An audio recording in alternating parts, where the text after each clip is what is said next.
Hello, folks. Today, another recipe. This one is for my English friends, British friends that asked me for some beans made in our fashion here in Portugal. Well, it's really, really, really simple. You know, you just get your pre-cooked beans with no additives, okay? Or you can grab your dry beans and cook them yourselves. Whatever but you can just buy a can of beans with no additives, no extra flavors, and you can use those. All right? You grab your beans, and then how do you make some proper beans in a nice tomato sauce that won't kill you or won't be overly sweet or I can, you know what, I'm going to just come out and say it. That isn't that horrible thing Heinz calls beans. That is not beans. No, that is some sugary mutant idea that no one really understands except the people that like to eat that shit. Sorry. Sorry for being blunt, okay? No criticizing, but that is shit for me, okay? Now, first, a nice pan. Hmm? Non-stick if you can, okay? In the pan, you put some olive oil. Not much, just enough. Just a little drizzle, you know? You chop up some cilantro and some rosemary. You put it in. Always on low heat, okay? A low heat, always. Then you slice up some slices of what you call chorizo. I think it's that like this way. It's I think you say it like the Spanish. I have no idea why, but who cares? You slice it up and you put it there. And you let it golden a little. Then, when that part is done, hmm, you get your beans and you put them in. Stir it a little, stir it a little.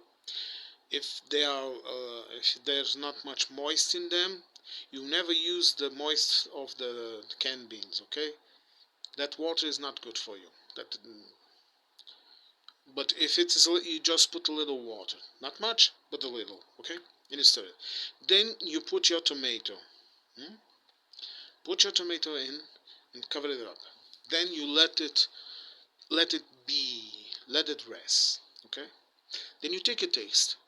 If it's a little sweet for your taste, what you have to do is put a little sugar in it, because to counter the sweetness of the tomato, you put a little sugar in it, but never too much. Just a little to break that acidic, sweet taste some people don't like. Now, after you do that, you can put things also that you like. For example, in my house we put a little garlic because we like the taste of garlic.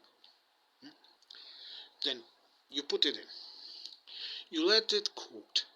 When you think the tomato has already cooked, it's already good. You know, it has to be a little soupy, a little creamy, but not too much because you don't want to break up your beans. You can just take it out, okay? And then those beans that you cooked, you let them cook, let them cool, and then you can put them in a little in whatever container you want, and they are good for you to eat for at least 3 days, as long as you put them in the freezer, right? You can also do another thing that we in wintertime really like to do here is that when have finished cooking your beans, they're already cooked. You grab some eggs and you cook them. You open the egg yolk, you put it directly in the stock, and you let the eggs cook. When the eggs are cooked enough, you know, not too hard, you know, middle, just enough that if you cut them, the egg yolk will drizzle. You understand what I'm trying to say? It's delicious. And then you can eat that, for example, at breakfast as a meal, however you want it, with some nice bread, you know, a big cup of black coffee or tea. I love them both. I prefer coffee, but I do like some good tea. But there you go. A nice bean recipe, my dear British friends, that is much better than that Heinz shit, and that you can cook, and eat in your home. You don't need to buy it. It's probably much cheaper to do it this way than to buy things that will only hurt you. Because those Heinz beans, man, I wouldn't eat them. Sorry, Heinz. I kind of like their mayo, but I'm not buying it right now because I have boycotted all American products. Not, I'm not giving them €1, 1 cent until they stop being jackasses. So no American for me. But Heinz mayo is good. It's one of the best. Heinz and Hellmann's are my favorite, but in some Portuguese home brands. But there you go. This is a bean recipe you can cook, you can use, and it's much better than some that shit. Don't eat that, please. Don't eat that. We really feel disgust when we see you eat it. You know. Oh God, please don't. Bye.